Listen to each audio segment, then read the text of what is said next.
guys! Ayan, tara samahan niyo po kami married couple sa aming everyday ganap. So, habang nagpapaliwanag at nagpapakilala ko kung sino kami. Ayan, makikita niyo naman sa aking background na ako po ay gumagawa ng isang storage rack na DIY kasama ang aking hubby. Kasi kasabay po ng pagsimula namin ng vlog-vlogan na ito ay magsisimula din po kami ng panibagong buhay sa aming new rental house. Panibagong buhay yun. Pero ayun na nga, so samahan nyo kami as we move in and move out from our previous and to our new house. So ayan, habang inaayos namin yung rack na yan, ayan, magpapakilala po muna ako. We are the Manus. Ayan. So, we are a couple who are married for almost 3 years this year and we have 5 pets. So, sooner or later, makikilala nyo rin ang aming mga pets. Pero sa ngayon, samahan nyo muna kaming ayusin itong storage rack na to na lagayan ng aming mga appliances. Ayan, so ang araw na to pala ang aming first day ng pag-aasikaso dito sa bahay na to since today lang namin nakuha yung susi. So, this day is Saturday. Ayan, so supposedly kuha na rin kami ng move-in pa sa HOA. Unfortunately, walang tao doon. Ayan, kaya nag-decide na kami na maglinis-linis na lang muna.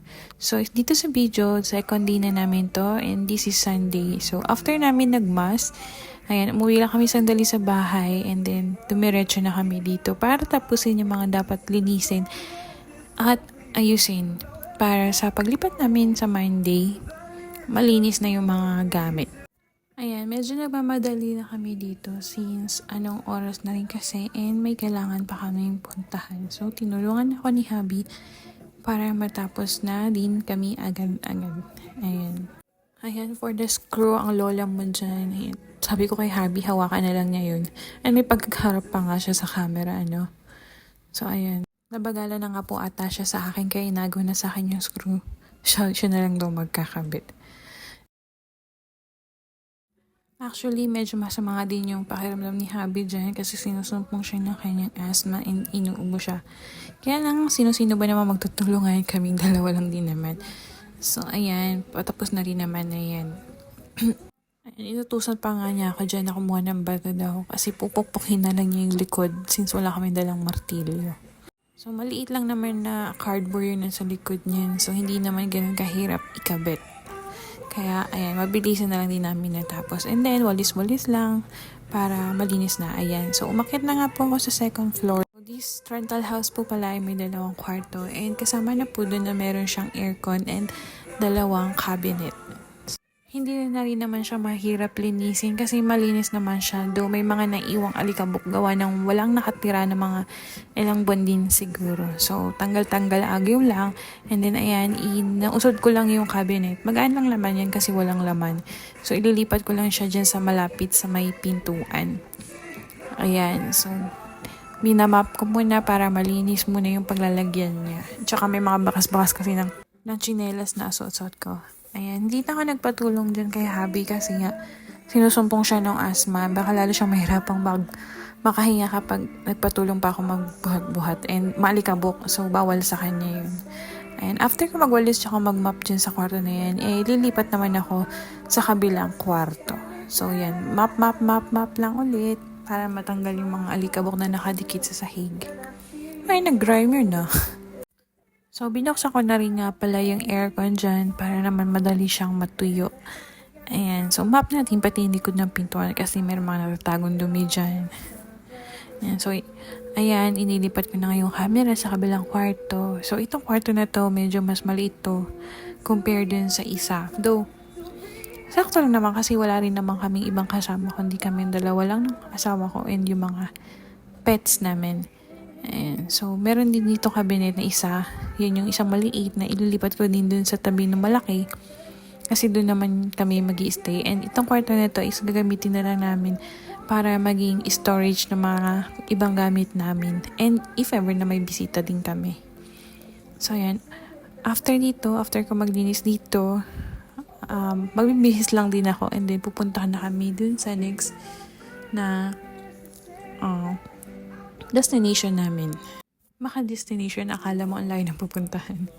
Pero yun, so, Ayan, pinatay lang natin yung ilaw and then kinuha natin yung carpet na ilalatag natin dyan para meron tayong pwedeng upuan kapag bumalik tayo dito. So, ayan na nga. Naka-change location na tayo agad-agad. Ayan, so mapansin nyo, yun pa rin yung suot ni hubby. Ako nakapalit na ako ng damit. So, meron po kaming maliit na store ng mga sapatos, mga legit na shoes, Nike and other brands. Akala mo other brands. Actually, mostly Jordans and Nike lang naman ang meron sa amin. Pero meron ibang mga shoes like Puma and Adidas na naka-consign kasi dito sa store. Ayan. So, habang nakatambay dito, nagche-check lang ng mga nagme-message sa aming page and then yung sa inventory. Ayan. So, since Sunday ngayon, hintay namin matapos yung mass kasi minsan may papasok pa galing sa simbahan. Ayan. So, nag-i-edit kami dyan ng pictures. Kaya tawa-tawa pa yung asawa ko dyan.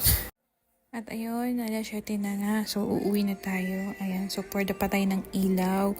Check ng mga saksakan. And then, lalabas na tayo. And ilalak na yung ating pintuan. Ayan. So, ayan. Bababa na tayo sa parking lot. Yan yung asawa ko. Hindi ko alam ba't ganyan itsura niya. Pero ayan, yun yung simbahan kung saan merong nagsisimba at yung Sunday. Ayan, so lakad lang tayo. Sa labas tayo dumaan kasi sarado yung sa loob na daan. Kaya nagpipintura sila. Ayan, lakad-lakad lang. Ayan, kung mapansin nyo, may mga Christmas light pa kasi Pasko pa dito. Charis. Ayan, so mabilis maglakad yung asawa ko. Hinahabol ko siya. Ayan, so lakad-lakad lang. And then, ayan na si Chopper. Ayan ang aming sasakyan. Ayan, so sasakay na tayo kasi gabi na. And then sigurado ako may nagwawala ng mga aso. Ayan, so madilim na sa loob ng sasakyan. Ayan. Kaya for the ilaw muna tayo. And then ayos lang ng bag. Ayan, so pakit pa yung lola mo. Kaya lang madilim naman, di rin makita. Ayan, so ihaharap ko na lang yan sa labas yung ating camera. Naghirapan pa mag-seatbelt yarn. Kasi isang kamay lang ang gamit. And so, pinatay ko na yung ilaw. And then, yan yung daan natin palabas ng building and then pauwi. So, actually, yung bahay namin, hindi naman kalayuan dito sa store. Siguro mga 5 to 10 minutes drive lang siya. Depende kung gaano ka kabilis mag-drive. Pero, nung wala pa kami sasakyan, yan, nilalakad-lakad lang namin yun. Meron naman kasing shortcut na pwedeng daanan para mabilis lang yung puntahan. So, ayan, malapit na tayo. Nakapasok na tayo sa aming subdivision. Ayan. Ito, isang tiko na lang yan din sa amin. Ayan, so dito na tayo. And ayan na ang ating mga aso. Hindi ko alam bakit ang bilis nito, pero yan. Ayan, para makilala nyo ang aming pet. So, this is Tasha and Toby. So, si Tasha yung black, si Toby yung brown. Yan, matik yan. Alam nila pag uwi namin, pasok sila sa kulungan kasi dalawang maliit na doggies naman ang lalabas. Actually, 5 sila. Kaya lang nasa loob na yata yung puti. Yan, so, pinakawalan na dyan ni hubby yung aso.